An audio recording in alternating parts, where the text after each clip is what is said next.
शास्त्रभाग काढू आपण. इफिस्कराचं पत्र याचा 6वा अध्याय आणि 1 ते 4 वचनं जे आहेत प्रियानो आपण यावेळेला वाचूया. इफिस्कराचं पत्र याचा 6वा अध्याय आणि 1 ते 4. ज्यांनी अजून शास्त्रभाग चर्चमध्ये वाचलं नसेल त्यांना विनंती आहे कोणीतरी वाचावं. ज्यांनी वाचलं नसेल त्यांनी कृपा करून वाचावं.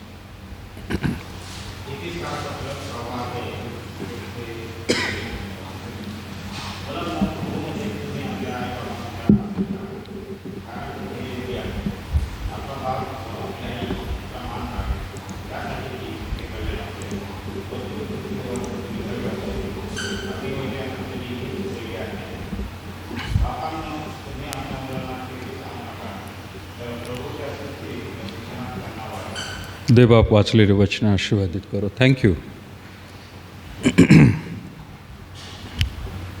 मागील आठवड्यात प्रियानो खरं तर फादर्स डे झाला, परंतु मी पुण्याला असल्यामुळं काही करता आलं नाही आणि पाळकीनबाईंनी या ठिकाणी भक्तीमध्ये संदेश दिला. आभार मानत आहे. मंडळातील प्रियजन जे आहेत त्यांनी देखील सहाय्य केलं. बंधू अमित, ब्रदर झोंबाडे या सर्वांनी विशेष भक्ती चालवण्यासाठी मदत केली, त्यासाठी आभार मानत आहे. आज प्रियानो आपण फादर्स डे म्हणून जरी मागच्या आठवड्यात नाही करता आला, परंतु वर्षभरामध्ये कधीतरी तो प्रियानो व्हायला पाहिजे. आपण फक्त एकच आठवडा उशिरा केलेला आहे आणि म्हणून आज आपण थोडंसं त्या वचनांवरती प्रियानो मनन करणार आहोत. शास्त्रभाग दरवेळेला वेगवेगळ्या रीतीने आपल्याशी बोलत असतो आणि फादर्स डे, मदर्स डे, मायवार, पितृवार हे दिवस हे प्रियानो खरं तर पवित्र शास्त्राच्या आधारेच खरं तर सर्वत्र सुरू झालेले आहेत. पाश्चात्य देशामध्ये देवाचं वचन त्याला प्राधान्य आहे आणि म्हणून ज्या वेळेला पाश्चात्य देशातल्या मंडळ्या, विश्वासणारे लोक पाहतात की ख्रिस्ती कुटुंबियांमध्ये किती चांगल्या रीतीचं शिक्षण वातावरण आहे, ते सर्व जगाला समजायला पाहिजे आणि म्हणून त्या लोकांना ते समजल्यावर आपोआप प्रभू येशू ख्रिस्ताची देखील ओळख त्यांना होईल. प्रभू अशा रीतीने हे दिवस वेगवेगळ्या रीतीने प्रियानो घडवण्यात आलेले आहेत. म्हणजे आंतरराष्ट्रीय स्तरावरती हे सर्व काही देवबाप आशीर्वादित करेल आणि म्हणून हा जो आजचा देखील प्रियानो आपण म्हणत आहोत फादर्स डे किंवा पितृवार जो आहे, हा सुद्धा पवित्र शास्त्राच्या आधारेच प्रियानो घेतलेला आहे आणि वेगवेगळ्या रीतीने देवाचं वचन आपल्याला देखील या ठिकाणी सांगत आहे. इफिसमध्येच नाही पण अगदी जुन्या करारापासून जर आपण पाहिलं प्रियानो तर आईबापाबद्दल परमेश्वराचं वचन फार मोठमोठ्या रीतीने प्रियानो सांगत आहे. कोणाला सांगत आहेत तर जे लहान मुलं आहेत त्यांना पण सांगत आहेत, लहान मुलं मुली. जे वयस्कर आहेत, जे मध्यम वयाचे आहेत त्यांना पण ते सांगत आहे. लहान मुलांच्या मनावरती देवाचं वचन जर पडलं तर तो प्रियानो ज्या वेळेला तरुण होईल त्यावेळेला समज येईल त्याला आणि तो आपल्या आईबापांकडे विशेष लक्ष द्यायला सुरुवात करेल की जे त्यावेळेला प्रियानो कदाचित मध्यम वयाचे असतील. ज्या वेळेला हा मुलगा स्वतः मध्यम वयाचा होईल त्यावेळेला त्याच्या आईवडील वृद्ध काळात असतील आणि ज्या वेळेला हा व्यक्ती स्वतः वृद्ध काळात होईल तर हे वारंवार जर त्यांच्या कुटुंबामध्ये, मंडळांमध्ये या गोष्टी सांगितल्या जात असतील देवाच्या वचनाबद्दल आणि प्रियानो जसं आपण आंतरराष्ट्रीय दिवस म्हणून साजरा करत आहोत, अशा गोष्टी जर होत असतील तर त्या व्यक्तीचं वृद्धपण देखील देवबाप आशीर्वादाचं करणार आहे. आणि ही प्रक्रिया प्रियानो सातत्याने वर्षानुवर्षे, शताब्दी प्रियानो आत्तापर्यंत परमेश्वर चालवत आलेला आहे. आज इतका भयंकर असा काळ आहे प्रियानो की मी एका सोशल वेबसाईटवर वाचलं की पुढील 10 वर्षामध्ये, आता हे काही भारतीय लोकांचं संशोधन आहे, परंतु पुढील काही 10 वर्षामध्ये प्रियांनो लग्न व्यवस्था संपुष्टात येईल असं म्हणत आहेत ते. लग्न संस्था जी आहे ती संपुष्टात येणार आहे, संपून जाणार आहे. लोक लग्न करणार नाहीत अशा रीतीची प्रियांनो परिस्थिती पाश्चात्य देशात पण आहे आणि भारतामध्ये सुद्धा प्रियांनो अशीच परिस्थिती सुरू झालेली आहे. लग्न संस्था म्हणतो आपण. लग्न संस्था म्हणजे प्रियांनो एक मुलगा आणि मुलगी विवाहबद्ध होतात आणि मग ते प्रियांनो एक संसार चालवतात. त्यामध्ये त्यांना मुलं बाळ होतात, त्यांचं संगोपन होतं. पण आजच्या काळामध्ये प्रियांनो पाहायला जर मिळालं तर मुळात आजची पिढी जी आहे ती लग्नाच्या बंधनामध्ये अडकायला नको म्हणते. त्यांना लग्न न करता इतरांबरोबर मुलाला किंवा मुलीला शारीरिक संबंधामध्ये राहणं आनंदाचं वाटतं प्रियांनो. आणि एकाबरोबर नाही तर अनेकांबरोबर त्यांचे तसे संबंध असतात. दुसरी एक प्रियांनो घातक गोष्ट भारत देशामध्ये पण आलेली आणि भारत सरकार किंवा आपलं न्यायव्यवस्था यांनीसुद्धा परवानगी दिली आहे, ती म्हणजे समलैंगिक विवाह. पुरुष पुरुषाबरोबर लग्न करत आहे, स्त्री स्त्रीबरोबर लग्न करत आहे, म्हणजे मुलगी मुलीबरोबर लग्न करत आहे. आणि त्याच्यामध्ये अजून आता एक तिसरी गोष्ट व्हायला लागली की स्वतःबरोबरच लग्न करायचं. मला माहीत नाही तुम्ही किती जणांनी वाचलं पेपरमध्ये. आपल्या भारत देशातली ही गोष्ट आहे. 2 जणांची बातम्या पेपरमध्ये आल्या होत्या, माझ्या वाचण्यामध्ये आल्या, त्या मी सांगत आहे की त्या मुलीने स्वतःबरोबरच लग्न करून घेतलं. अशी जर भयानक परिस्थिती आहे आणि त्यामध्ये सुद्धा आणखीन एक विनाशकारक गोष्टी अशी झालेली आहे की ज्यांचे लग्न होत आहेत ते काही महिन्यामध्येच डिवोर्ससाठी प्रियांनो अर्ज देत आहेत. काही महिन्यामध्येच, काही वर्षामध्ये डिवोर्स. आणि एक नाही, 2 नाही, मागील काही दिवसांपासून मला माहीत असलेले काही लोक आहेत त्यांच्याकडून असं कळालं की एका मुलाचं प्रियांनो आत्तापर्यंत 2 विवाह 3 विवाह आपण ऐकले असतील. पण असं आता वारंवार ऐकायला मिळत आहे की एका मुलीचे देखील प्रियांनो 3 आणि 4 विवाह व्हायला लागलेले आहेत. म्हणजे एकाबरोबर लग्न केलं की त्याला सोडलं, थोड्या दिवसांनी दुसऱ्याबरोबर लग्न केलं, त्याला सोडलं, तिसऱ्याबरोबर लग्न केलं. अशा कितीतरी गोष्टी प्रियांनो ऐकायला मिळत आहेत. मला सांगायचा मुद्दा आहे, देवबापाने हे पवित्र शास्त्र आणि त्यामधल्या गोष्टी ख्रिस्ती कुटुंबियांमध्ये अशासाठी दिलेल्या आहेत की जे काही त्यांनी योजना करून ठेवलेली आहे ती सिद्धीस जावी आणि त्याच्या इच्छेप्रमाणे व्हावं म्हणून कुटुंबाची व्यवस्था एदेन बागेमध्येच आपल्याला सापडते.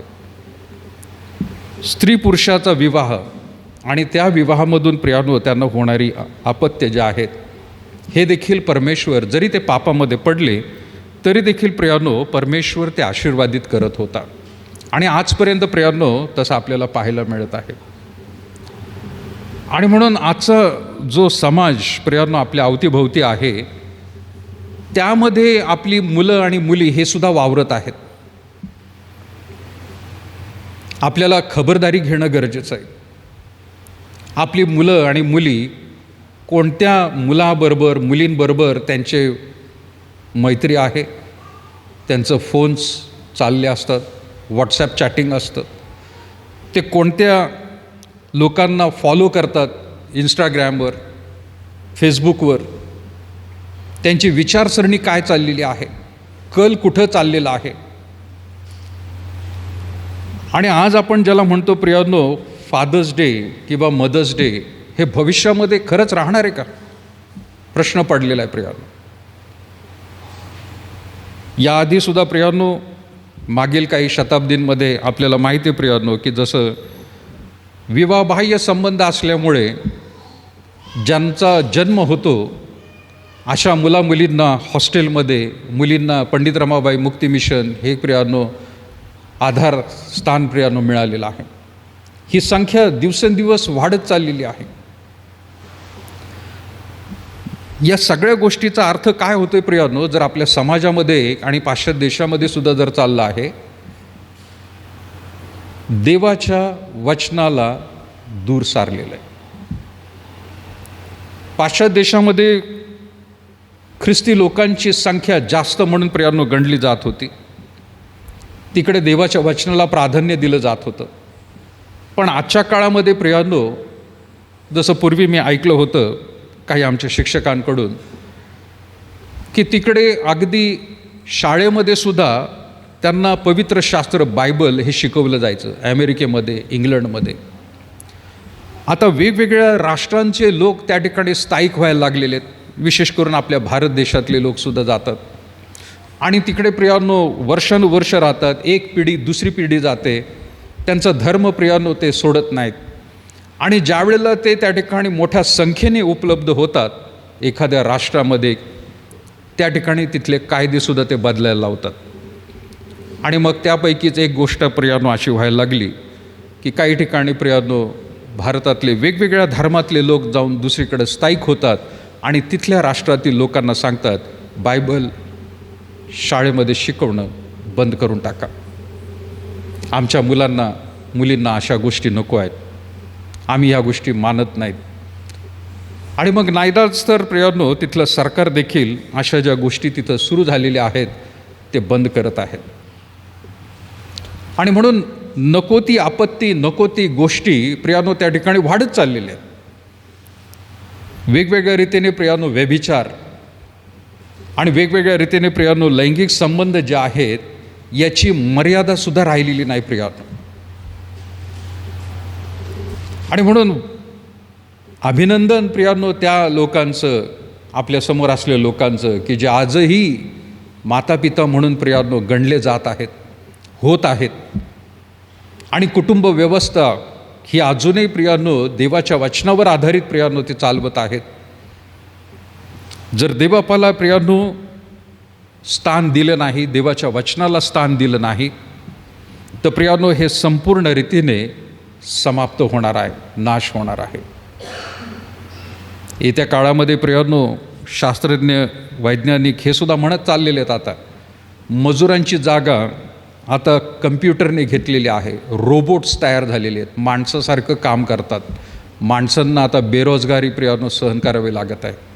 येत्या काही दिवसांमध्ये अशी काही माणसं येतील प्रियानो की अर्धे मानव आणि अर्धे रोबो अशा रीतीने प्रियानो ते सुरू होतील. सुरुवात झालेलीच आहे. थोडक्यात माणसाला देखील प्रियानो नियंत्रण करण्याच्या गोष्टी सुरू झालेल्या आहेत. त्यावेळेला प्रियानो फादर्स डे, मदर्स डे हा कधी साजरा होईल मला नाही वाटत प्रियानो ह्या गोष्टी त्यावेळेला घडतील.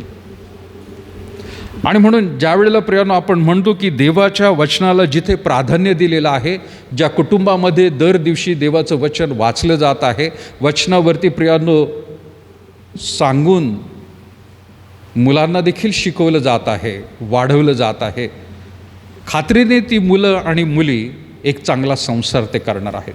बाकीच्या समाजाबद्दल प्रियानो आपल्याला माहीत नाही काय होणार आहे त्यांचं. पण प्रामुख्याने प्रियानो ह्या गोष्टी आज तुमच्यासमोर मी ठेवत आहे की जे पवित्र शास्त्रात पाऊल देखील बापांना, फादर्स डे जरी असला तरी बापांना उद्देशून तो काय म्हणत आहे.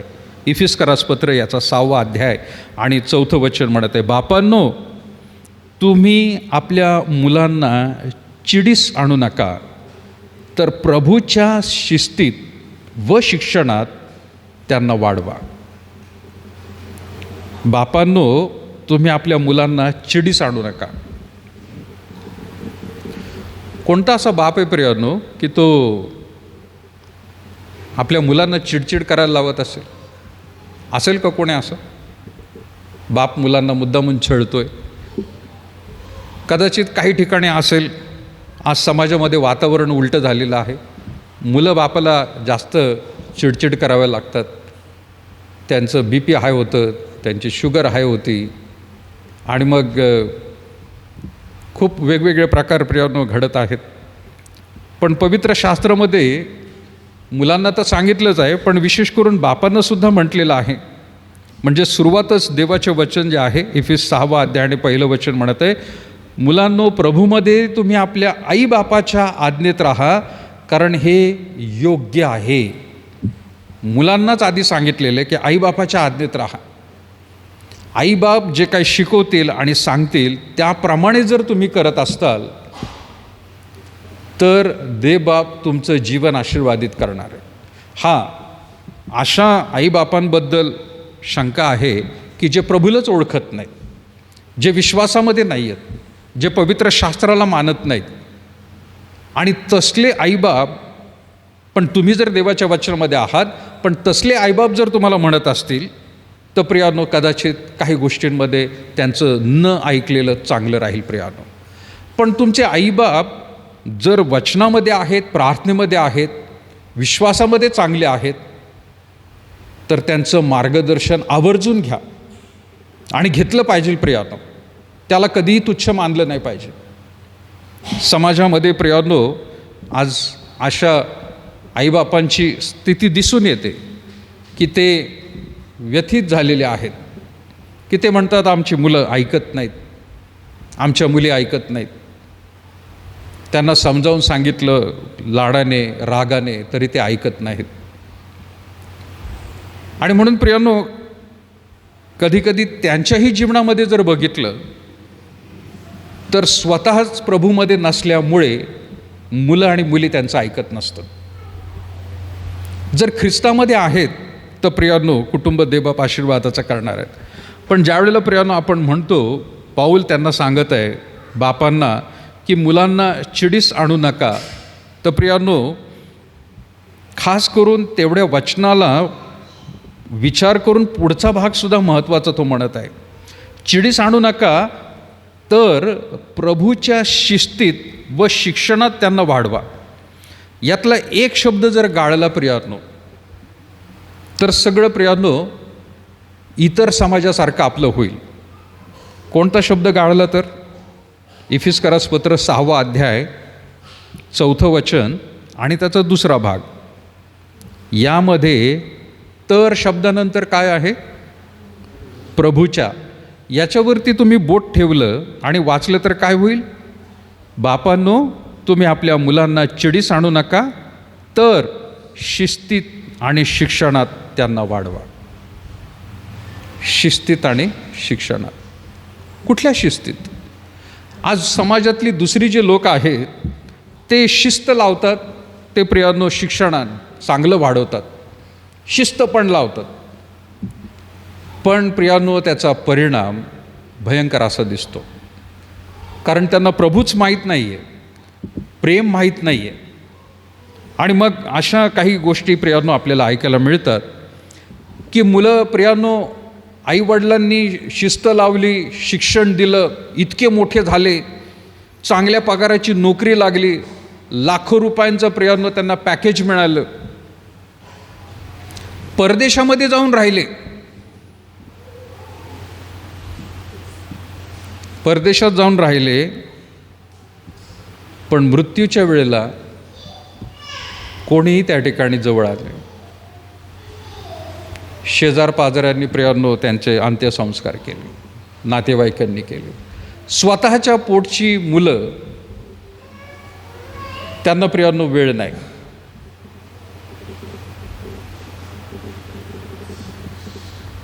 एक गोष्ट कदाचित माहीत नाही, मी वाचली आणि ती मी कधी सांगितली होती का मला आठवत नाही. ती गोष्ट म्हणजे प्रियानो मराठवाड्यामधून एक मनुष्य पुणा स्टेशनला आला. एस टीने प्रवास करून तो आला आणि तो पत्ता विचारत होता. पत्ता कसला विचारत होता की एक त्या ठिकाणी हॉटेल आहे, त्या हॉटेलजवळ मला थांबायचं आहे. पत्ता विचारता विचारता बराच वेळ गेला, त्याला हॉटेल कोणी सापडू दिलं नाही किंवा सापडलं नाही. त्याला एक वडापाव विकणारा माणूस त्याच्या दृष्टीस पडला आणि त्या वडापाव विकणाऱ्या माणसाने बघितलं, हा मनुष्य चांगल्या कपड्यामध्ये, हा भिकारी नाही आहे. बराच वेळ तो लोकांना पत्ते विचारत आहे, पण थोड्या वेळाने तो आला आणि त्याने सांगितलं, बाबा मला एक वडापाव देतोस का? या वडापाववाल्याला पण आश्चर्य वाटलं. एवढा चांगला मनुष्य, हातामध्ये एक बॅग आहे, पण वडापाव मागतोय मला, पैसे देत नाही. त्याने दिलं ते. त्या वडापावच्या माणसाकडे दुसरा एक चांगला मनुष्य वडापाव खात होता. त्याने त्याची चौकशी केली त्या वयस्कर वृद्धाची. त्याला विचारलं, बाबा काय झालं तुम्हाला? तो म्हणाला, माझा मुलगा मला म्हणाला होता, बाबा तू पुणा स्टेशनला ये, मी तुला घ्यायला येतो. आणि त्याने सांगितलं, ह्या हॉटेलजवळ उभा राहा, मी तुला घ्यायला येतो, मला परदेशाला जायचं आहे, तर तुला भेटेल आणि मग मी जाईल. म्हणून मी त्या मुलाची वाट बघतोय, पण मला ते हॉटेलही सापडत नाही आहे. मग कमीत कमी मला विमानतळावर तरी घेऊन जा. त्या बापाने सांगितलं, माझ्या पिशवीमध्ये एक मोठा डबा आहे. त्याच्या आईला तर येता आलं नाही, पण त्याला आवडणारे चांगले बेसनचे लाडू त्यांनी केलेले आहेत. आणि ती म्हणाली, माझ्या पोराला अमेरिकेला जाताना तेवढे देऊन टाका. माझं पोरगं मला दिसत नाही आहे, ते हॉटेल मला सापडत नाही. मी साऱ्या सकाळपासून आता दुपारपर्यंत इथं आहे, हा डबासुद्धा मी कुणाला देऊ मला समजत नाही. संध्याकाळपर्यंत त्या म्हाताऱ्याची वाट बघितली त्या माणसाने सुद्धा. शेवटी त्याला तिकीट काढून बसमध्ये बसवलं आणि ते म्हणाले, बाबा घरी जा, तुमचा मुलगा कदाचित परदेशात निघून गेला असेल. वयस्कर माणसाने ते ओळखलं आणि आपला जो खाऊचा डबा होता त्या माणसाच्या हातात दिला. तो म्हणाला, बाबा हे तू घेऊन जा घरी. तो मनुष्य म्हणाला, मी ही घेऊन काय करू? वयस्कर म्हणाला, मी सुद्धा माझ्या बायकोला कसं सांगू की नाही भेटला म्हणून. तो भेटला, त्याला दिलं असं सांगून म्हातारीला मी सांगेल सुखाने मर म्हणून. पण जर डबा परत बघितला, ती आत्ताच हृदयविकाराने मरून जाईल. म्हणून माझ्या हातात हा डबा नको, तू तरी खा. भयंकर परिस्थिती प्रिया. ही सत्य घटना आहे. मी कुठं पेपरवर वाचली होती, मला वाटतं, त्या माणसाची व्यथा. आज आपण जे हयातीत आहेत त्यांचा पण आदर करायला पाहिजे, शिकलं पाहिजे, मुलांनी शिकलं पाहिजे. कारण मुलं स्वतः नंतर प्रियानो बाप होणार आहेत. त्यांच्या जीवनामध्ये अशा गोष्टी व्हायला नको. आणि म्हणून लहानपणापासूनच चिडीस आणू करा, असं वागणं बापांनी करू नये.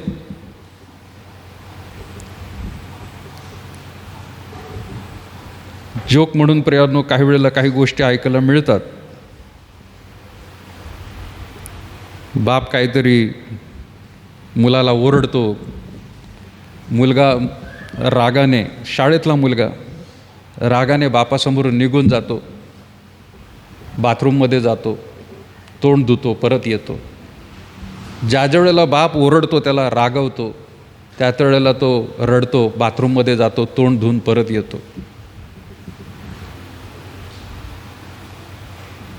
एकदा बापाने बघितलं, हा दरवेळेला का जातो बाथरूममध्ये. बापाला नंतर समजतं, ज्या वेळेला रागवलं त्या वेळेला बापाचा ब्रश संडासात घासतो आणि परत धुवून ठेवतो.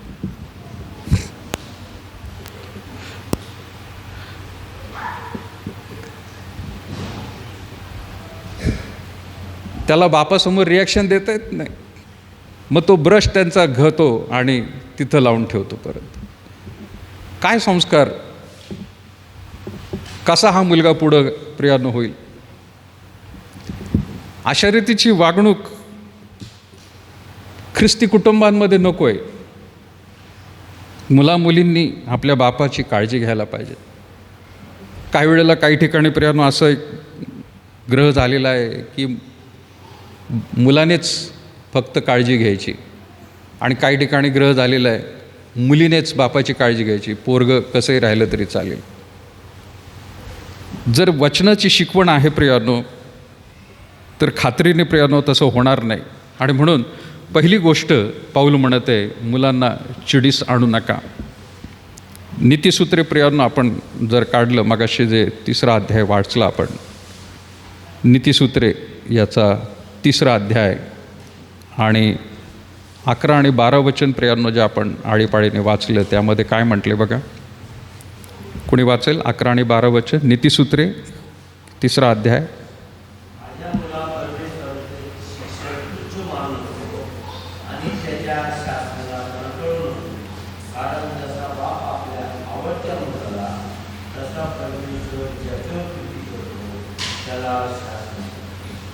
फार सुंदर वचन आहे प्रियानो. बाप या दृष्टिकोनातून प्रियानो लिहित आहे तो. शलोमोन म्हणत आहे, माझ्या मुला, परमेश्वराचे शिक्षण तुच्छ मानू नको.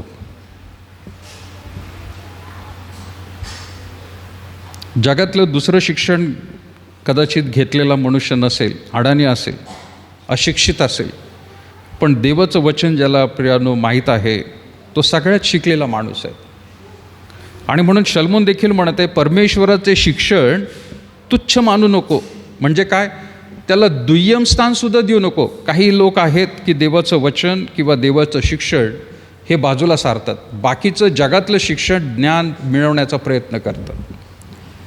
देवाचं वचन काय? संडे स्कूल काही वेळेला जाऊ दे, आज नाही गेला तरी चालेल. तरुण संघ नाही गेला तरी चालेल. रविवारची भक्ती जाऊ दे, नाही गेला तरी चालेल. पण बाबा तुझा क्लास महत्त्वाचा आहे, तुझी शाळा महत्त्वाची आहे. हे काय झालं प्रियांनो? असं वागणं म्हणजे देवाला तुच्छ लेखलेलं आहे. शलोमोन म्हणत आहे, परमेश्वराचं शिक्षण तुच्छ मानू नको आणि त्याच्या शासनाला कंटाळू नको. शासन त्याने केलेलं म्हणजे शिस्त पण लावलेली आहे, लावण्याचा प्रयत्न केला आहे. आणि त्याने प्रियांनो कधी कधी तुला कदाचित फटकेसुद्धा मारले असतील. सुधरून घे, कंटाळू नको, तो म्हणत आहे. आणि मग सुंदर उदाहरण तो म्हणत आहे की जसा बाप आपल्या आवडत्या मुलाला तसा परमेश्वर ज्याच्यावर प्रीती करतो त्याला शासन करतो. देव उगीचच आपल्यावर प्रहार करत नाही किंवा आपल्याला त्या ठिकाणी दुःख देत नाही. कालच्या दिवशी एक मनन मी वाचलं आणि त्या व्यक्तीने त्यामध्ये लिहिलं होतं की ज्या वेळेला प्रियांनो आपल्या अवतीभोवती विनाशकारक गोष्टी दिसतात, आपल्या अवतीभोवती दुःखदायक गोष्टी दिसतात, त्यावेळेला 3 गोष्टी परमेश्वर आपल्याला सांगत असतो आणि त्यामधून शिक्षण घेणं गरजेचं आहे. कोणत्या 3 गोष्टी? विनाशकारी गोष्टी आपल्या अवतीभोवती होत आहेत. नंबर 1, परमेश्वर विश्वासामध्ये जगण्यासाठी आपल्याला सांगत आहे, म्हणजे त्याच्यावर विश्वास ठेव, भरोसा ठेव. नंबर 2, तो म्हणत आहे की माझ्यावरती अधिक तुझं प्रेम वाढव, या दुःखांकडे बघू नको, माझ्याकडे बघ. आणि नंबर 3, तुझ्याबरोबर असलेल्या लोकांना जे कदाचित तू त्यांचा विरोध करत असशील, शत्रू असतील तुझे, असं जर घडत असशील, त्यांना क्षमा करायला लाग. विनाशकारी गोष्टी व्हायला लागल्या की विश्वासात प्रबळ राहा, देवाकडे दृष्टी लाव. आणि तिसरी गोष्ट, लोकांना क्षमा करायला लाग.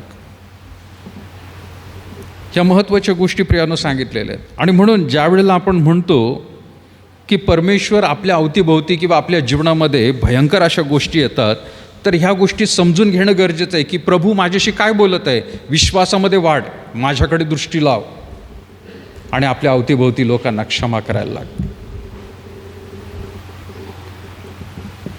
आणि म्हणून ही गोष्ट प्रियानो तुम्हाला आणि मला महत्त्वाची आहे की ज्या वेळेला आपण बाप म्हणून आहोत आणि आपले जर बाप हयातीत आहेत, तर प्रियानो त्यांचा आदर करणं, त्यांच्या शिक्षणाला प्रियानो स्वीकारणं आणि प्रभूच्या वचनामध्ये प्रियानो वाढत राहणं गरजेचं आहे. इब्री लोकासपत्र प्रियानो आपण काढूया, त्याचा 12वा अध्याय. इब्री लोकासपत्र आणि त्याचा प्रियानो 12वा अध्याय, वचन 5 पासून 9 पर्यंत मी आपल्यासाठी वाचत आहे. इब्री लोकासपत्र 12वा अध्याय आणि तुम्हाला पुत्राप्रमाणे केलेला हा बोध तुम्ही विसरून गेलात आहात काय? माझ्या मुला, परमेश्वराच्या शिक्षेचा अनादर करू नको आणि त्याच्याकडून दोष पदरी पडला असता खचू नको. कारण ज्याच्यावर परमेश्वर प्रीती करतो त्याला तो शिक्षा करतो आणि ज्या पुत्रांना तो स्वीकारतो त्या प्रत्येकाला फटके मारतो. शिक्षणासाठी तुम्ही शिक्षा सहन करीत आहात. देव तुम्हाला पुत्राप्रमाणे वागवतो आणि ज्याला बाप शिक्षा करत नाही असा कोण पुत्र आहे? ज्या शिक्षेचे वाटेकरी सर्व झाले आहेत अशा शिक्षे वाचून तुम्ही जर आहात तर तुम्ही पुत्र नाही तर दासीपुत्र आहात. 9 वचन. शिवाय शिक्षा करणे असे आमच्या देहाचे बाप आपल्याला होते आणि आपण त्यांची भीड धरीत असू तर आपण विशेष करून जो आत्म्याचा पिता त्याच्या अधीन होऊन जिवंत राहू नये काय? फार सुंदर प्रियानो इब्रीचा लेखक प्रियानो म्हणत आहे त्या ठिकाणी. 6वं वचन म्हणत आहे, ज्याच्यावर परमेश्वर प्रीती करतो त्याला तो शिक्षा करतो. आणि जर आपल्याला शिक्षा होत आहे तर आपण खरे पुत्र आहोत, आपण दासीपुत्र नाही. दासीपुत्र म्हणजे काय? त्याने तुच्छ लेखलेले, सोडून दिलेले, तो कसाही वाढला तरी चालेल, दासीपुत्र आहे. पण जो स्वतःचा मुलगा आहे, स्वतःची मुलगी आहे, त्याकडे प्रियांनो तो विशेष लक्ष देतो आणि तो म्हणतो की नाही, यांनी माझ्यासारखं व्हावं किंवा माझी जी इच्छा आहे त्याप्रमाणे त्याने वाढावं. दासीपुत्र असतील तर त्यांच्याकडे तो दुर्लक्ष करतो. आणि म्हणून जर तो मुलगा किंवा मुलगी ऐकत नाही तर बाप त्यावेळेला प्रियांनो छडी मारतो किंवा शिक्षा करतो, शासन करतो. इब्रीचा लेखक म्हणत आहे की आपल्यावरती जर असे प्रसंग येत आहेत तर हे समजून घ्या की आपण देवाचे आवडते लोक आहोत. न आवडतेत असं नाही. आपल्यावरती तो क्रोध करतो, आपल्याला तो शासन करतो, याचा अर्थ आपल्याला तो नरकात ढकलते नाही नाही नाही. उलट तो आपल्यावरती प्रेम करत आहे, कारण आपण त्या शिक्षेमधून चाललेलो आहोत. आपण कुठेतरी चुकत आहोत, आपण सुधारायला पाहिजे, वागणं आपलं बदललं पाहिजे. दुसरी गोष्ट प्रियांनो आपण यामध्ये बघत आहोत. नंबर 1 आपण पाहिली की मुलांना चिडीस आणू नका. दुसरी गोष्ट आपण म्हणत आहोत याच्यामध्ये प्रियांनो, इफिस्करास पत्रामध्ये, की मुलांना प्रभूमध्ये वाढवा. वचन काय म्हणत आहे? दुसरा भाग, 4थं वचन, त्याचा दुसरा भाग. तर प्रभूच्या शिस्तीत व शिक्षणात त्यांना काय करा? वाढवा म्हटलेलं आहे. वाढवा हा शब्द प्रियांनो कुठे येतो? जसा एखादा माळी, एखादा प्रियांनो ज्यावेळेला शेतकरी शेतामधलं पीक वाढवत असतो प्रियांनो, त्यांची तो काळजी घेत असतो, निगा ठेवत असतो. ज्यावेळेला प्रियांनो त्याच्यावर कीड येते त्यावेळेला प्रियांनो तो फवारणी करतो. भयंकर औषध असतात. आपल्याला माहिती की ती फवारणी त्या काळापुरती थोडीशी त्याला त्रासदायक होईल त्या झाडाला. ज्यावेळेला मुळांना खत घालायचं असतं किंवा तिथं जर कीड लागली असेल, उखरलं जातं, मुळांना त्रास होतो, त्या झाडाला दुःख होत असेल, पण ते त्याच्या चांगल्यासाठी आहे. ते जर उखरलं नाही, तिथं औषध घातलं नाही तर कदाचित ते मरून जाईल. आणि म्हणून जसं एखादा माळी किंवा एखादा शेतकरी त्या झाडांची, शेताची निगा घेतो, अगदी तशा प्रकारे आपल्या घरातील मुलींचं तुम्हाला वाढवायचं आहे, त्यांचं जीवन सांभाळायचं आहे. योग्य त्यावेळेला योग्य त्या गोष्टी. झाडांना रोजच पाणी आपण घालतो, पण कधीकधी प्रियांनो पाणी न घातलेलं पण चांगलं असतं. का बरं? कारण त्यावेळेला त्यांची मुळं पसरतात. रोज रोज रोज रोज झाडांना पाणी घालत असतो तर मुळांना प्रियांनो सगळं आहे तिथं मिळत असतं. ते त्यांची मुळांची वाढ जी आहे, झाडाची मुळं जी आहेत ती तिथंच राहतात. पण ज्यावेळेला थोडंसं त्यांना आपण पाणी घालत नाही, कोरडं राहू देतो, त्यावेळेला पाण्याच्या शोधामध्ये मुळं बाहेर जातात प्रियांनो आणि मग ती वाढायला सुरुवात करते. याचा अर्थ काय होतो? वाढवा म्हणजे याचा अर्थ असं होत नाही मुलांनी काही मागितलं, मुलींनी काही मागितलं की सगळं आणून द्या त्यांना, बोलले की आणून द्या, बोलले की आणून द्या. नाही, त्याला वाढ नाही म्हटलेली. उलट त्यांचा नाश आपण करत आहोत प्रिया. ही गोष्ट प्रियानो अगदी सर्वांच्या जीवनामध्ये आहे की आपल्या लहानपणी कदाचित आपल्याला काही गोष्टी मिळाल्या नसतील, पण आपण प्रयत्न करतो काय नाही आपल्या मुलामुलींना ते द्यावं. आणि म्हणून आज काही असे आईवडील आहेत की त्या मुलांच्या हातामध्ये, स्वतःच्या हातामध्ये कदाचित तेवढे महागडे फोनसुद्धा नसतील, पण मुलांनी मागितला की त्यांना ताबडतोब ते देऊन टाकतात. जाऊ दे, मी नाही वापरला. आणि उलट अजूनही ते असे पण काही आईवडील आहेत, ते म्हणतात की जाऊ दे, आमच्या काळामध्ये कुठं फोन होता, तुमच्या काळात आहेत तर घ्या, वापरा. पण ते बिघडलेत प्रियानो, पिढी बिघडत चाललेली आहे. सगळेच मुलं मुली तसेच असं नाही. आणि म्हणून हा दुसरा मुद्दा ज्यावेळेला आपण म्हणत आहोत की प्रभूच्या शिस्तीत आणि शिक्षणात त्यांना वाढवायचं आहे. प्रभूच्या हा शब्द फार महत्त्वाचा आहे. याला सोडून जगामध्ये खूप शिक्षण आहे आणि खूप चांगली शिस्त आहे, पण प्रभूमध्ये जर ते नाही आहेत, या वचनामध्ये ते वाढलेले नाही आहेत, तर प्रियानो ते नरकाच्या वाटेवरती आहे. हे समजून घ्यायचं, नरकाच्या वाटेवरती. आणि म्हणून त्यांना ही गोष्ट समजावून सांगणं गरजेचं आहे. आणि तेवढ्यासाठीच परमेश्वराने सुद्धा सोय करून ठेवली होती की एक मोठं राष्ट्र अब्रामापासून त्याला घडवायचं होतं. त्या राष्ट्राला जर घडवायचं आहे तर अगदी लहानसे कुटुंब संस्था, त्यामधला नवरा बायको मुलं मुली यांची चांगली त्या ठिकाणी बांधणी व्हायला पाहिजे. त्यांची बांधणी जर चांगली झाली तर प्रियानो त्यांचा समाज वाढेल. समाज वाढला तर प्रियानो एक राष्ट्र चांगलं होणार आहे. हे परमेश्वराला माहीत होतं. आणि म्हणून अनुवादाच्या पुस्तकामध्ये शेमा आपण म्हटलेलं आहे. दरवेळेला आपण वाचतो प्रियानो, वारंवार ते वाचलं जात आहे. कोणाच्या लक्षात आहे का शेमा शब्द कुठं वापरला गेला म्हणजे तिथं लिहिला नाही. पण तुम्ही जर पवित्र शास्त्र वाचत असताल किंवा उपदेशामध्ये मी सांगितल्यावर तुम्ही लिहिलेलं असेल, कोणाला सापडतं का शेमा? मी सांगितलं होतं एकदा कुठल्या शास्त्रभागात आहे. शेमा शब्द अनुवादाचं पुस्तक आहे. अख्खं बायबल नका चाळू, पण अनुवादाच्या पुस्तकात मी सांगितलं होतं. कोणाला आठवतं आहे का तो अध्याय? खूप वर्ष वारंवार आपण याच्यावर बोलत आहे. कोणाला आठवतं आहे? क्षेमा काय माहिती आहे का? क्षेमा म्हणजे 12 वंशाच्या प्रत्येक घरामधला जो बाप आहे त्याने आपल्या लोकांना, मुलांना उद्देशून काही गोष्टी सांगायच्या असतात. हिंट दिली मी तुम्हाला, आठवतं आहे का? अनुवाद 6वा अध्याय, अगदी बरोबर, आम्हीच्या लक्षात आहे. अनुवाद 6वा अध्याय हे जर काढलं तर परमेश्वराने फार विशेष त्या ठिकाणी प्रियानो काळजी घेतलेली आहे आणि आपण दरवेळेला ते वाचत आलेलो आहोत. अनुवाद 6वा अध्याय आणि काय म्हटले तिथं प्रियानो? 4थं वचन सगळ्यांनी काढलं तर मला वाटतं बरं राहील. अनुवाद 6वा अध्याय आणि 4थ्या वचनापासून 9 वचनापर्यंत शेमा, हिब्रू भाषेमध्ये शेमा म्हणजे काय? प्रत्येक वंशाच्या पुढाऱ्याने मोठ्याने उभं राहून हा भाग वाचायचा, लोकांना उद्देशून सांगायचा. काय?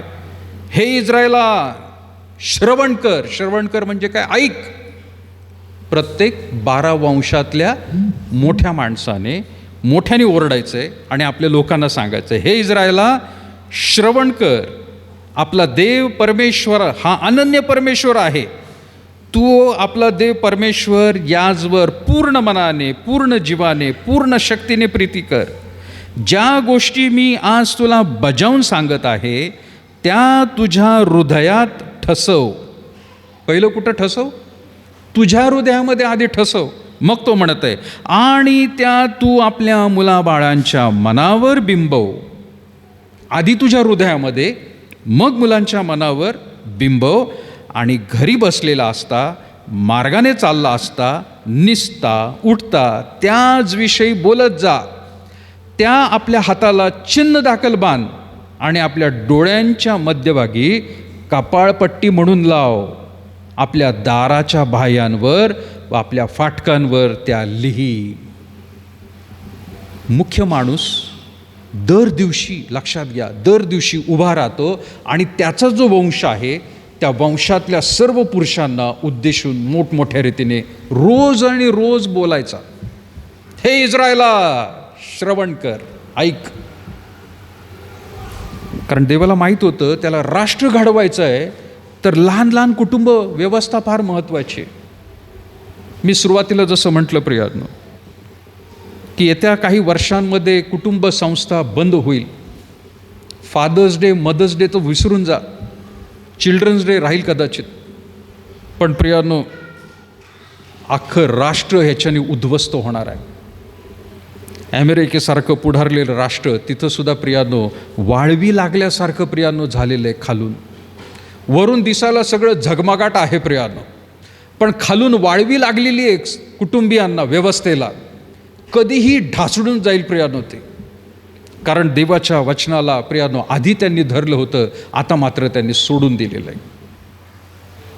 आणि म्हणून प्रत्येक बापाचं हे कर्तव्य आहे की त्यांनी आपल्या घरामध्ये देवाचं वचन वाचलं जात आहे का नाही, आपली मुलं त्याच्यामध्ये वाढत आहेत का नाही, याकडे त्यांनी लक्ष द्यायला पाहिजे. नाहीतर प्रियानो वाळवीसारखं समाज सगळं काय खाऊन टाकणार आहे. तिसरी गोष्ट प्रियानो, थोडक्यात 2 गोष्टी मी सांगितल्या. पहिली गोष्ट, मुलांना चिडीस आणू नका. दुसरी गोष्ट, प्रभूच्या शिक्षणात त्यांना वाढवा. चौथी गोष्ट प्रियानो, वाढवा म्हणत असताना प्रियानो आपल्याला लक्ष द्यायचं आहे, इतर गोष्टी त्यांच्या जीवनामध्ये नको आहेत. आपण एका बाजूला वाढवत राहतोय, पण बाकीच्या गोष्टींचं सुद्धा आक्रमण त्यांच्यावर होतं आहे.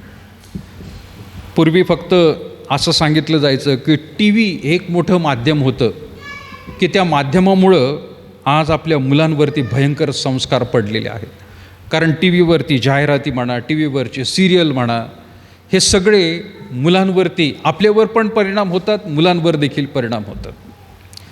पण आता प्रियानो त्याच्यापेक्षा पुढं म्हणजे काय झालं, टी व्ही कुटुंबामध्ये बसून कमीत कमी लोक एकत्र बसून ते बघत होते. आणि एखादं घाणेरडं ॲडव्हर्टाईजमेंट आली, चित्र आलं, तर कदाचित घरातला मनुष्य कोणीतरी किंवा ते स्वतः मुलं मुली कदाचित बंद करतील. गाणं लागलं एखादं तर नको बाबा, हा एकट्यामध्ये कदाचित ते पाहत असतील, पण कमीत कमी त्यावेळेला एक असं होतं की बाबा नाही, कुटुंब म्हणून आपण बसलोय, असे काही कार्यक्रम बघू नये. पण आता प्रियानो प्रत्येकाच्या हातामध्ये आलेलं आहे. ते काय पाहतात, ते काय करतात, काही समजत नाही प्रियानो. आणि एका बटनावरती सगळे घाणेरड्या गोष्टी प्रियानो मिळतात. एका बटनावर नुसतं क्लिक केलं सगळं काय उपलब्ध आहे. ज्यावेळेला आपण म्हणतो प्रियानो प्रभूमध्ये यांना शिक्षणामध्ये वाढवायचं आहे, पण त्याच वेळेला दुसरं जे आक्रमण त्यांच्यावर होतं आहे त्याला सुद्धा प्रियानो थांबवण्याची गरज आहे. आज टी व्ही सिरियलबद्दल म्हणत आहे प्रियानो, आई वडीलच जर त्यामध्ये गुंतलेले आहेत तर मुलंसुद्धा गुंतणार आहेत प्रियानो. आणि हे अनुवंशिक झालेलं आहे. कारण घरामध्ये जसा टी व्ही आलेला आहे त्या दिवसापासून प्रियानो सिरियल चालू झालेले आहेत. आम्हीसुद्धा त्याच्यामध्ये होतो, आम्हीसुद्धा बघत होतो. जुने लहानपणचे सिरियल्स मलासुद्धा आठवतात. मोठे झाल्यावर सुद्धा आम्ही प्रियानो पाहत होतो. पण मला वाटतं आता कित्येक वर्ष झाले घरामध्ये टी व्ही सिरियल म्हणून सर्व बंद झालेले. कैक वर्ष झाले. मुळात आम्ही केबलही काढून टाकले, नको त्या गोष्टी कशाला पाहायच्या. आवडते जर चॅनल असेल तर मग डिश लावला आम्ही. म्हटलं आपल्याला जे हवेत, नॅशनल जॉग्राफी, न्यूज चॅनल, ते आपण पाहूया. कालांतराने डिश पण बंद केला, कारण वेळ पण कुणाला नाही आता. मग इंटरनेटवरती जे काय त्या ठिकाणी आपल्याला पाहायचं आहे ते आपण पाहू शकतो. डिश टी व्ही तसंच पडलेला आहे. सिरियल्स कैक वर्ष आम्हाला माहीत नसतं.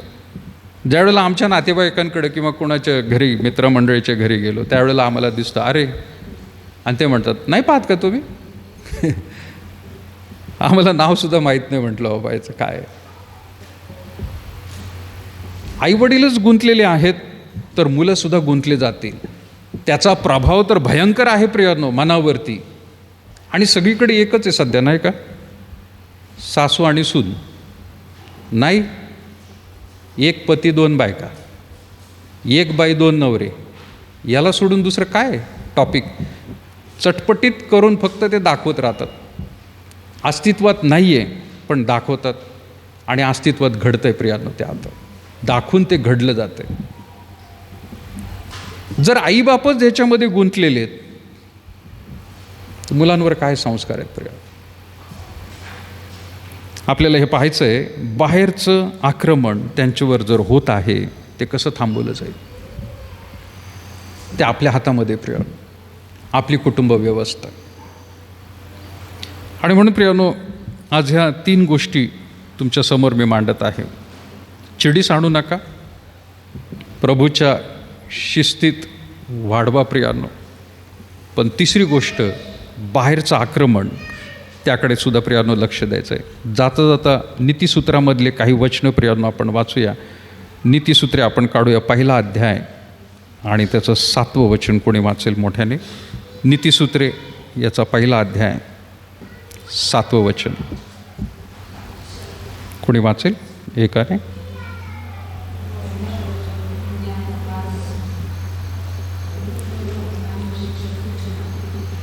येस. परमेश्वराचं भय ज्ञानाचा प्रारंभ होय, पण मूर्ख लोक ज्ञान व शिक्षण तुच्छ मानतात. कुठलं ज्ञान? देवाच्या वचनाचं ज्ञान. म्हणून परमेश्वराचं भय आपल्या जीवनात, नवरा बायकोंच्या, मग आपल्या मुलामुलींमध्ये प्रियानो ते उतरणार आहे. आणि म्हणून परमेश्वर वचन म्हणत आहे की परमेश्वराचं भय जर असेल तर ज्ञानाचा आरंभ होण्याला सुरुवात आहे, पण मूर्ख लोक शिक्षण हे तुच्छ मानतात. 4था अध्याय 1 ते 4 कोणी वाचेल मोठ्याने आणखीन? नीतिसूत्र 4था अध्याय 1 ते 4 सापडलं कोणाला?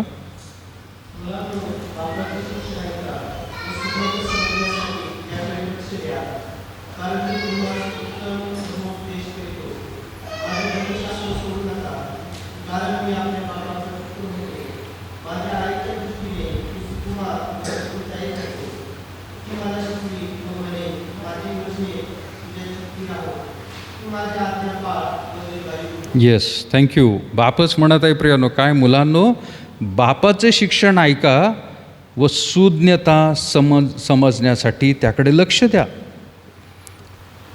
ज्यांना प्रियानो बाप आहे, शिक्षण मिळाले त्याच्याकडून, सगळीच मुलं प्रियानो वाईट होतील असं नाही. ज्यांचे बाप नाही आहेत, काही जण आहेत की ते इतरांच्या जीवनाकडे बघून, जरी त्यांचा बाप हयातीत त्यांनी सांभाळलं नाही, पण तरी देखील प्रियानो बरेच असे लोक आहेत की त्यांनी इतरांचं जीवन बघून सावरून घेतलं स्वतःला. पण बहुतांशी लोक जर बघितले तर बाप नसला तर त्यांना आवरणारं कोण नसतं. लगाम नसलेला जसा एखादा घोडा किंवा बैल, तो ताब्यात राहत नाही, तशा रीतीने प्रियानो मुलं होतात. आणि म्हणून तो म्हणत आहे की मुलांनो, बापाचे शिक्षण ऐका व सुज्ञता समजण्यासाठी त्याकडे लक्ष द्या, कारण मी तुम्हाला उत्तम धर्मोपदेश करतो. माझे धर्मशास्त्र सोडू नका. 3रं वचन, कारण मी आपल्या बापाचा पुत्र होतो, माझ्या आईच्या दृष्टीने मी सुकुमार आणि एकुलता एक होतो.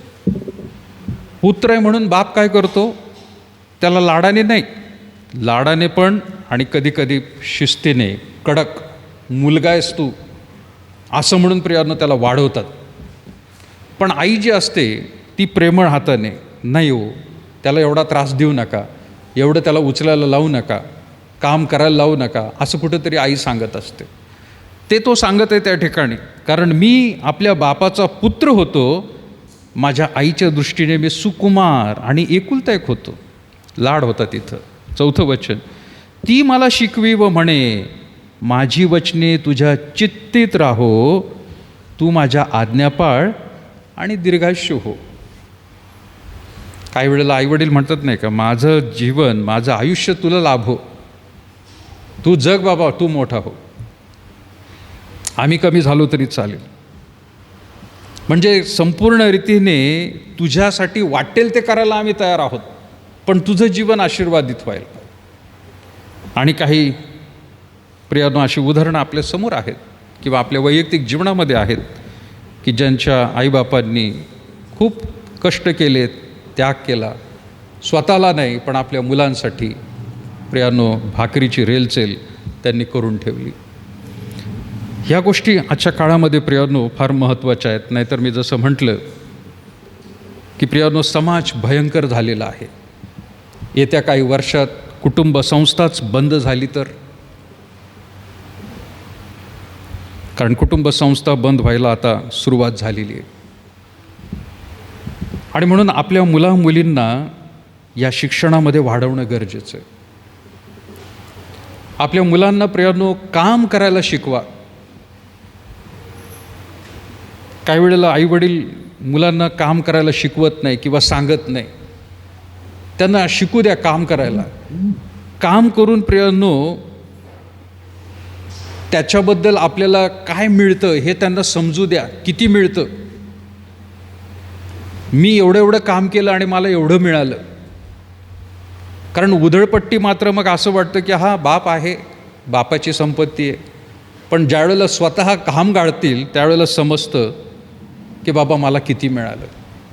आणि म्हणून एका व्यक्तीने म्हटलेलं आहे, त्यांना काम करायला शिकवा, नाही तर जग चोरी करायला शिकवेल त्यांना.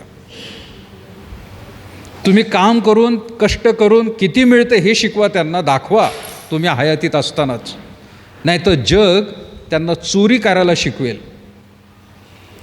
पुढं त्यांनी म्हटलेलं आहे प्रियानो, एका स्त्रीचा आणि मुलीचा आदर कसा करावा हे त्यांना शिकवा. आपल्या मुलांना मुलींना एका स्त्रीचा आणि एका मुलीचा आदर कसा करायचा हे आत्ता शिकवा, नाही तर पुढे जाऊन प्रियानो बलात्कार कसा करायचा हे जग त्यांना शिकवेल. तिसरी गोष्ट तो व्यक्ती म्हणत आहे, आपल्या मुलांना प्रामाणिकपणे जीवन जगायला शिकवा. आपल्या मुलांना प्रामाणिकपणे राहायचं कसं हे त्यांना शिकवा, नाहीतर जग त्यांना लबाडी कशी करायची आणि लाच कशी घ्यायची आणि लाच कशी द्यायची हे शिकवायला सुरुवात करेल. म्हणून फार मोठं कर्तव्य बापांवरती आहे प्रियानो. माझ्यावरती बाप म्हणून सुद्धा आहे, तुमच्यावरती सुद्धा आहे, आई वडील दोघं पण आहे. भयंकर अशा गोष्टी समाजामध्ये आहेत. समाजाचं कुठलंच अनुकरण आपल्या मुलांवरती होऊ देऊ नका. जग आणि जगातल्या गोष्टी यावर प्रीती करू नका, देवाचं वचन आहे. जो जगावर प्रीती करतो त्याच्या ठाई पित्याची प्रीती नाही. आणि म्हणून प्रियानो सावध व्हा, सावध राहा. आपली मुलं मुली काय करतायत. आपण बाप या नात्याने आपलं कर्तव्य, आई या नात्याने आपलं कर्तव्य आपण पार पाडत आहोत का. आपली मुलं प्रभूच्या वचनामध्ये वाढत आहेत का, देवाला स्थान देत आहेत का, पवित्र शास्त्र वाचतायत का, प्रार्थना करतायत का. आवर्जून प्रियानो लक्ष द्या. आज ती किती मोठी झाली तरी ती तुमची मुलंच आहेत. त्यांची लग्न झालेली असतील तरी ती तुमची मुलंच आहेत. त्यांना नातवंड तुम्हाला झाली असतील तरी तुमची मुलंच आहेत. ती काय तुमच्यापेक्षा फार मोठी होणार नाहीत. बाप म्हणून प्रियानो माझं देखील कर्तव्य आहे, तुमचं जो कर्तव्य आहे. जसं आपल्याला आपल्या आईबापांनी वाढवलेलं आहे त्याकडे प्रियानो आपण लक्ष देऊ. प्रार्थनेपूर्वक देवाच्या हातात सर्व काही सादर करेल. प्रार्थना करूया प्रियानो. भयास योग्य स्तुतीस पात्र थोर अनुग्रहकारी आमच्या जिवंत प्रभू परमेश्वरा, पुन्हा एकदा प्रभू आम्ही विशेष तुझा आभार मानतो, धन्यवाद देतो प्रभू. तुझं पवित्र शास्त्र काल, आज आणि उद्या देखील प्रभू हे महत्त्वाचं आहे आमच्या जीवनासाठी प्रभू. ती उपयोगी आहे. त्यामधील शिक्षण, त्यामधील मार्गदर्शन, त्यामधील प्रभू परमेश्वर प्रत्येक वचन हे खरोखर प्रभू परमेश्वरा प्रत्येक स्थितीमध्ये आमच्याशी बोलत आहे.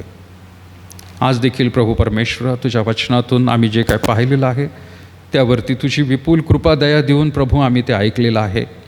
ऐकून प्रभू ते फक्त आमच्या हृदयात आम्ही न ठेवता आमच्या सर्वांगीण रीतीने प्रभू जीवनातून ते प्रगट होण्यास प्रभू तू सहाय्य कर. विशेष करून जे बाप आहेत, वडील म्हणून आहेत, आज त्यांच्यावर देखील प्रभू तुझी भिस्त असू दे. आपल्या कुटुंबाचं संगोपन करत असताना फक्त शारीरिकच नाही, आपल्या मुलामुलींची गरज त्यांनी भागवावी, परंतु प्रभू त्यांची मानसिक आणि आध्यात्मिक गोष्टीकडे देखील प्रभू लक्ष द्यावं, काळजी घ्यावी आणि ह्या जगापासून प्रभू परमेश्वरा त्यांनी वाचवावं.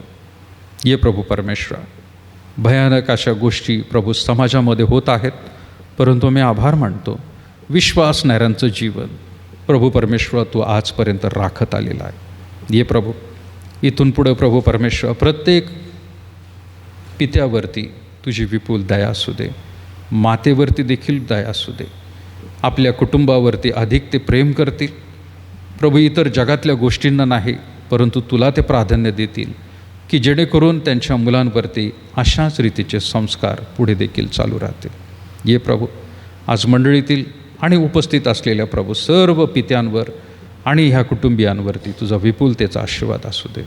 मान, सन्मान आणि गौरव प्रभू तुला देत लहानशी प्रार्थना येशूच्या पवित्र गोड नावात मागते म्हणून तो एक बाप्पा. आपण उभे राहूया आणि प्रभूने शिकवली प्रार्थना म्हणून. हे आमच्या स्वर्गातील बापा, तुझे नाम पवित्र मानले जाऊ, तुझे राज्य जसे स्वर्गात तसे पृथ्वीवर, तुझ्या इच्छेप्रमाणे हो. आमची रोजची भाकर आज आम्हास दे, जसे आमच्या ऋण्यासून सोडले तसे तू आमची ऋणे आम्हास सोड, आणि आम्हास परीक्षेत नकोस तर आम्हास वाटपास, कारण की राज्य, सामर्थ्य आणि गौरव ही सर्व काळ तुझेच आहेत. आपल्या परमेश्वराचं प्रेम, प्रभू येशू ख्रिस्ताची कृपा आणि पवित्र आत्म्याची सहभागिता आता आणि इथून पुढं सदैव तुम्हा सर्व प्रियजनांवर, विशेष करून जे पिता आहेत त्यांच्यावर आज सदा सर्व काळ विपुलतेने असो. आमेन.